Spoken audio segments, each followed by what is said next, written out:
আছি তেঁতুলিয়া জেলা পরিষদ ডাক বাংলো তেঁতুলিয়া পঞ্চগড়ে।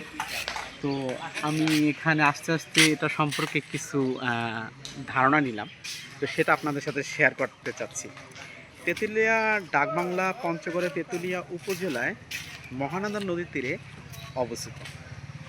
এটি ঐতিহাসিক ও সুদৃশ্য সরকারি বিশ্রামাগার, যা বর্তমানে জনপ্রিয় পর্যটক কেন্দ্র। ব্রিটিশ আমলে নির্মিত এই বাংলো ভিক্টোরিয়ান স্থাপত্যশৈলী, উঁচু টিলার উপর অবস্থান এবং এখান থেকে হিমালয় কাঞ্চনজঙ্ঘা দৃশ্য পর্যন্ত মুগ্ধ করে। তেঁতুলিয়া ডাকবাংলোর মূল আকর্ষণ ঐতিহাসিক গুরুত্ব।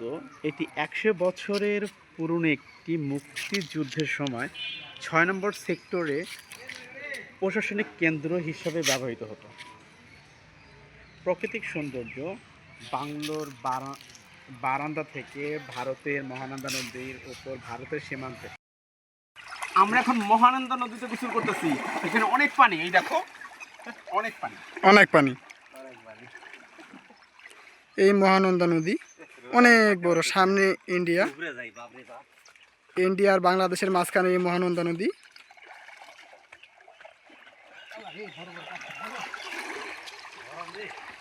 ছাদার বানান আপনি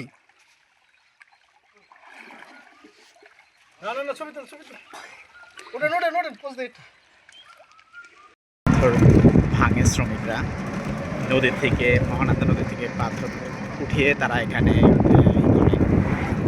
ভাঙে। এই যে দেখা যাচ্ছে সেই বাংলাদেশের গেট, 0 পয়েন্ট বাংলা গেট।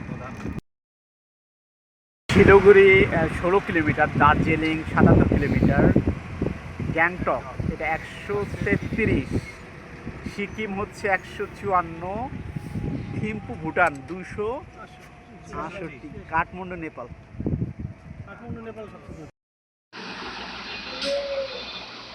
আমি বর্তমানে আছি বাংলাবান্ধা 0 পয়েন্টে। একদম আমার এটা স্বপ্নের প্লেস। আমি অনেক কষ্ট করে দীর্ঘ 13 ঘন্টা জার্নি করে আমি এসেছি এই বাংলাবান্ধাটাকে দেখার জন্য, এই 0 পয়েন্টে। আর এই যে আমার বাম সাইডে দেখা যাচ্ছে ওই যে ইন্ডিয়ার গাড়িগুলো যাচ্ছে, ওই যে ইন্ডিয়ার যেই বিএসএফ এর প্ল্যাটফর্মগুলো, গাড়িগুলো যাচ্ছে, এই মানুষগুলো যাচ্ছে, ওই যে ওখানে যাচ্ছে। ওই যে প্যারেড যে গ্রাউন্ডটা আছে না, সেটা যেটা নাকি বাংলাদেশ ইন্ডিয়া মাঝে মধ্যে যে টিভিতে দেখি, সেইটা হচ্ছে এই প্যারেড গ্রাউন্ড। এই হচ্ছে সেই প্যারেড গ্রাউন্ডের এটা করে। মানে আমি আসলে আমার স্বপ্নের জায়গাটা আমি আসতে পেরে অনেক ধন্যবাদ। Thank you so much my dear god.